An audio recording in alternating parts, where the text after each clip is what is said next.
Pour une élection apaisée, j'invite la jeunesse berinoise à faire preuve de tolérance, à promouvoir l'esprit du vivre ensemble et surtout à s'accepter. Parce qu'une période électorale est d'abord une période de joie, une période de challenge où chacun arrive à montrer, à défendre sa vision, sa conception des faits de la société. Et c'est un moment pour nous de promouvoir la grandeur d'esprit et de montrer qu'au-delà des intérêts personnels, il faut promouvoir l'intérêt de notre communauté et de notre pays. Et en cela, je demande aux dirigeants de sensibiliser chaque membre de leurs différents partis politiques, de leurs différents regroupements, de leurs zones, à obtempérer, à accepter les résultats qui seront donnés par les différentes commissions en charge de proclamer les résultats et aussi à inviter les candidats à s'accepter, à tenir des propos pour favoriser la courtoisie, pour promouvoir dans un sens unique le vivre ensemble. Pour une élection apaisée en République du Bénin, nous exhortons toute la population à avoir des attitudes de paix, des langages de paix, des comportements de paix, la non-violence, en parole, en action, un peu partout, et que les résultats qui vont sortir après ces élections soient acceptés par tous les partis politiques, les camps, tout, pour que la paix règne toujours au Bénin. Oui, mon message de paix va à l'endroit directement des candidats à la législature de 2023. C'est d'abord qu'ils sachent que la population a besoin d'eux et de la transparence.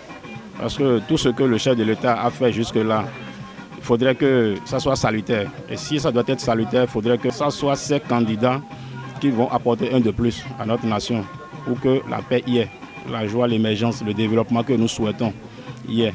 Même si le Bénin est une terre saine, qui n'a pas besoin de violence, qui n'a jamais eu de violence, nous avons besoin de ça. Parce que ces messages à l'endroit de la population et de nos candidats doivent servir d'exemple aux autres pays, aux autres nations et au monde entier.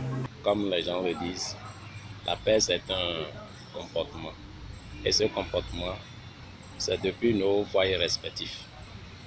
Il y a des gens autour d'eux, ils luttent pour la paix. Et ils font la promotion de la paix dans leur foyer autour d'eux.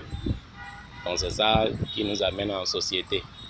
En société, si nous avons déjà l'habitude de promouvoir la paix, de vivre la paix dans nos foyers, une fois en société, je pense que tout le monde va aussi apprendre pour bien vivre en paix.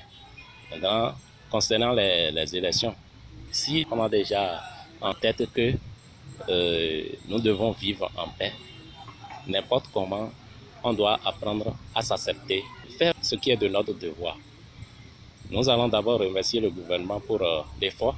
Cette fois-ci, il y a toutes les composantes politiques qui vont aux élections.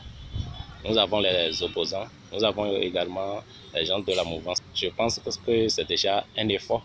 Je vais demander à tout le monde d'aller voter le candidat de son choix, la liste qu'il juge bon, pour que nous puissions effectivement avoir nos représentants, nos dignes représentants à l'Assemblée.